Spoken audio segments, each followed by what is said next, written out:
सांगतो की ही कल्पना मला वाटतं जळगाव जिल्ह्यामध्ये आपल्या डीपीडीसीची मीटिंग होत असताना आपण पहिल्यांदा हा विषय मांडला की आज या संपूर्ण राज्यामध्ये किंवा आपल्या जिल्ह्यामध्ये खऱ्या अर्थाने स्वतःच्या कर्तृत्वावर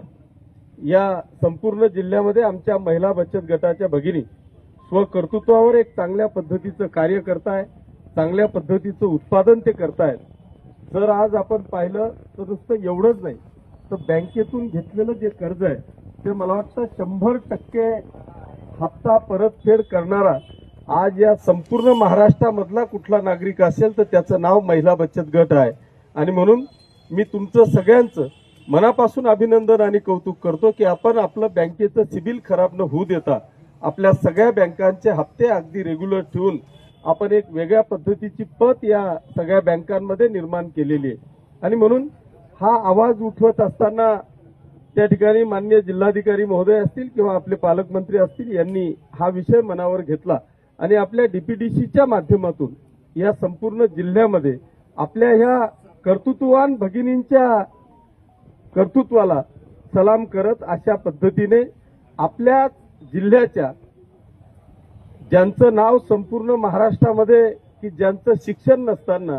त्यांनी ज्या पद्धतीच्या कविता या संपूर्ण महाराष्ट्रामध्ये आणि देशभर त्यांनी लौकिक केल्या अशा बहिणाई चौधरींच्या नावाने आपण हे मार्ट या ठिकाणी मंजूर केलं आणि तब्बल 3 करोड रुपयाचा निधी आपल्या या तालुक्यामध्ये पाचोरा आणि नगरदेवळासाठी आपण मंजूर केला.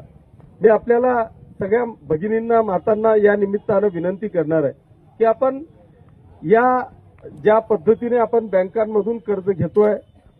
परतफेडही चांगल्या पद्धतीने करतोय, आपण ज्या वस्तूंची निर्मिती आपण करतोय तर याच्यासाठी विक्री करण्यासाठी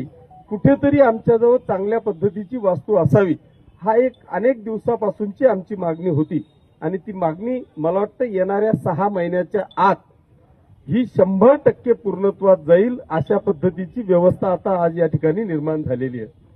मी आपल्याला या निमित्तानं फक्त विनंती करणार आहे की ही ट्रायल आहे, म्हणजे मला वाटतं हा जळगाव जिल्ह्यातला प्रयोग हा महाराष्ट्रातला कदाचित पहिला प्रयोग असावा आणि या प्रयोगाच्या माध्यमातून आपण याला सुरुवात केलेली आहे. माझी विनंती अशी असणार आहे की एक नाविन्यपूर्ण आपल्या गावाला या तालुक्याला आपल्याला हे बाजारपेठ उपलब्ध जर करून दिलेली आहे तर या बाजारपेठेच्या माध्यमातून आपल्या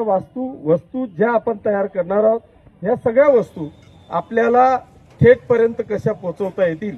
मला अपेक्षित एवढं आहे की आपण जर 1.5 करोड रुपयाची वस्तू या ठिकाणी वास्तू आपण जर का बांधकाम करणार असू